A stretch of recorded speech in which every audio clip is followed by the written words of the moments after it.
My dear friends, welcome to Rajashekhar classes on applied data science with Python. This is lecture number 107. In this lecture, I will continue my discussion on cumulative distribution function.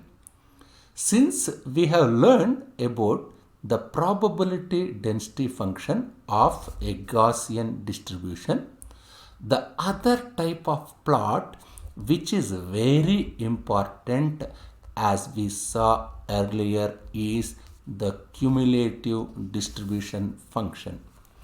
We discussed how to construct cumulative distribution function from probability density function.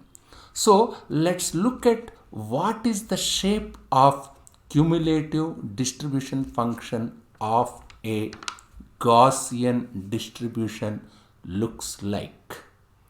The CDF of my Gaussian distribution looks exactly like this. I will spend my time only on this particular slide.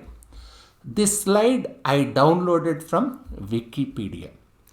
So we will try to understand these three CDF curves.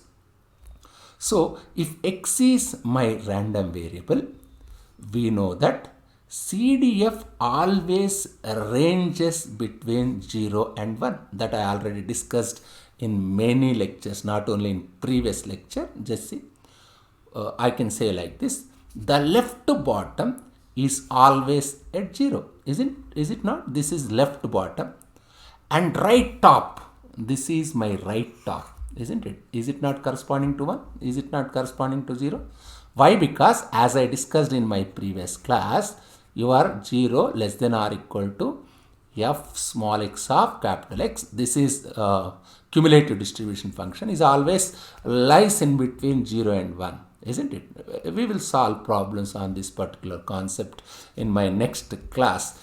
The is always at let me repeat, the left bottom is always at 0. This is my left bottom, and right top, this is my right top, is always at 1. And for any given value of x, I can find corresponding y on this cumulative distribution curve, isn't it? Let me consider. Let's take a look up here, a blue curve. This is my blue curve. What is my blue curve mean? This is my blue curve, isn't it? This is a curve whose mean, what's the mean of this blue curve? Mu equals 0, that's what it says. Variance sigma square equals 0.2 is corresponding to random variable x, which is Gaussian or normal distribution whose mean equals 0 and sigma square equals 0. That sigma square equals 0.2. That is this blue curve represents. I can say like this. How can I represent? X is a normal distribution.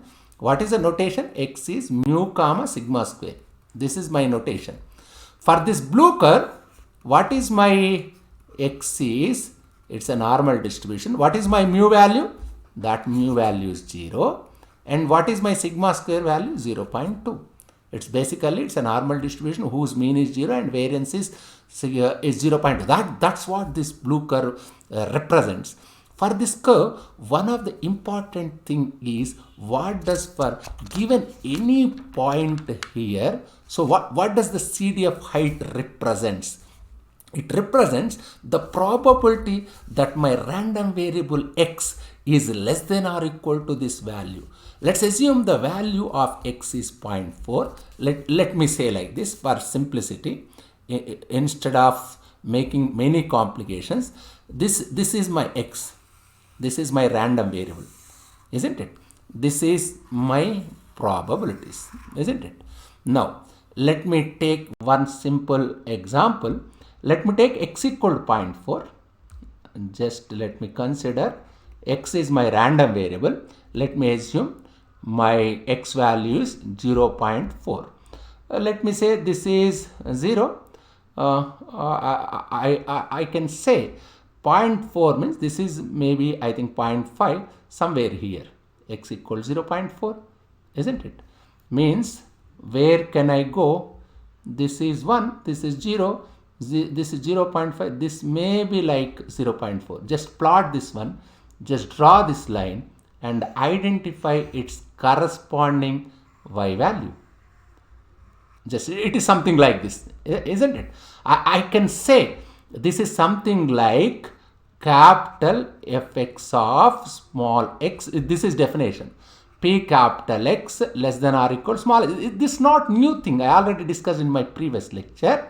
Now let me say that what is my x value here? Let me say this is 0.4.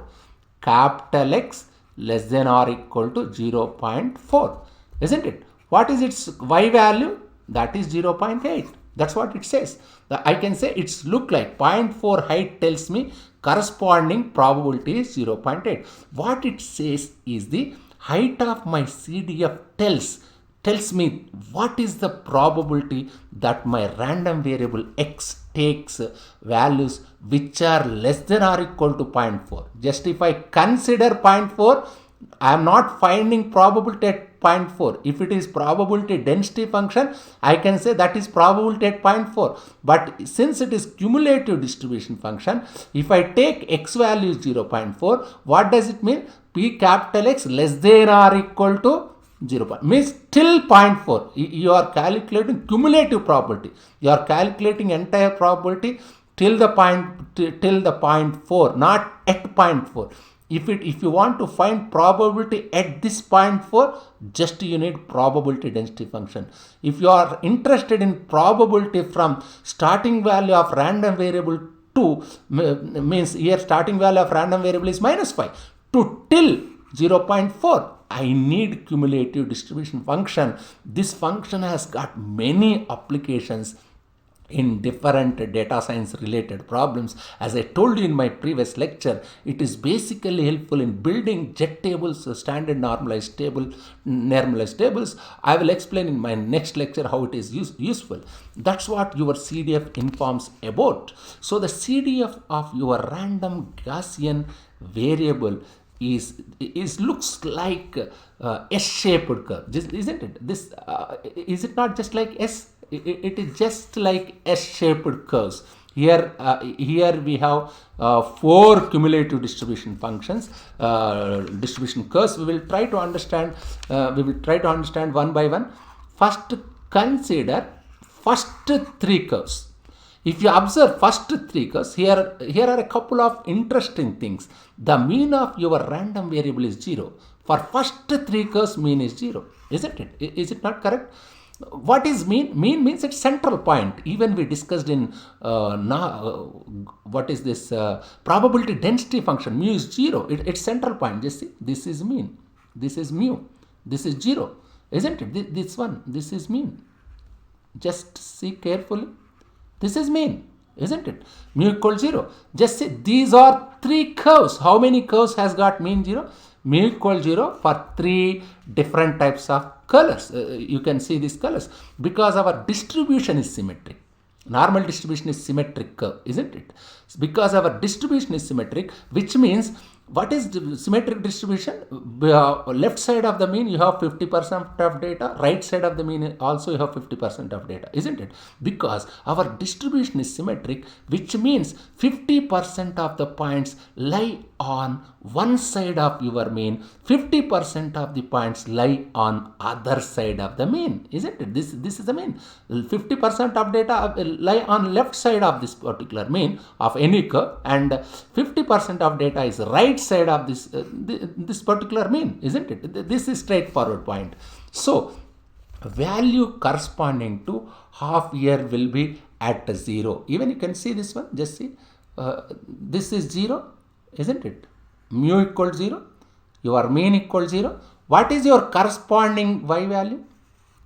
Just see here. It is mu, corresponding y value is 0.5, isn't it? So value corresponding to half year will be at 0, isn't it? This is x equals 0. This is probability is 0.5, isn't it? For all these 3 curves, which 3 curves? First 3 curves, mu equals 0, isn't it? 3 curves, because all of them have mean 0, but for a green curve which has mean -2. This is the green curve. This is my green curve. its mean. What's the mean of this green curve? Just see. This is mu equal to -2. -2 means this one is some. Just draw it straightly so that you can understand. Otherwise, let me erase. Just see, this is -2, isn't it? Whose mean is -2, but whereas this mean is 0, this is -2, isn't it? Somewhere here. Just see, somewhere here mean. Yes, mu equal to -2 for which curve? For green curve. Whereas for all other 3 curves, mean is 0. Just see. This mean is 0. For this, mean is -2. Isn't it? Yes, yes.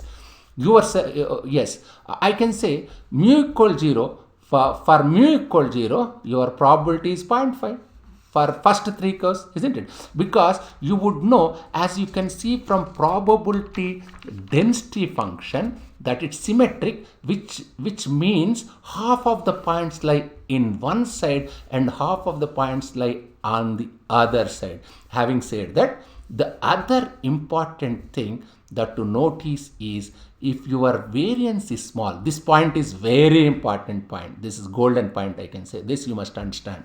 Let me repeat. The other important thing to notice is, if your variance is small, the variance of blue line is small. Just observe. Variance of blue line is 0.2, isn't it? Smaller than variance of red line. What is the variance of red line? 1.0. 0.2 is less than 1.0, which is smaller than variance of your yellow line. This is a yellow line. Means your blue line variance is less than your red line. Your red line variance is less than yellow line. As variance is smaller, your cumulative distribution function curve for Gaussian distribution more and more gets closer to this line. Which line? Just see. This is my mu equal 0 line. Just see, is it not very closer to mu equal 0? Which line? Otherwise, let me erase first. Just see now. What is this variance? Variance of my blue line is 0.2. Just observe. This is the gap. Whereas variance of my red line 1.0. Is it not bigger than 0.2? Just see. Variance, isn't it? What about variance of my other line, yellow line? This is 5.0. Means I can say, if you look at this red line, it's slightly farther away from x equal 0. Just see, this red line is slightly farther from x equal 0. Your CDF goes farther and farther away as your variance increases. That's what I am saying. That's one of the important lesson of cumulative distribution function. As your variance is increasing, your cumulative distribution function is going away from, it's moving away from your mu equal to 0, that is x equal 0. This is one of the important property. How this property is useful in solving different data science problems, I will discuss in my future lectures. Just try to concentrate on these 4 cumulative distribution function curve shapes and their behavior. What is the difference? What is the mean of this particular curve, green curve? What is the mean of blue line, red line, yellow line? What is the variance, how their shape, how probability is distributed. These points are very important in solving problems related to normal distribution. How they are important, you can realize in my future lectures. Thank you very much.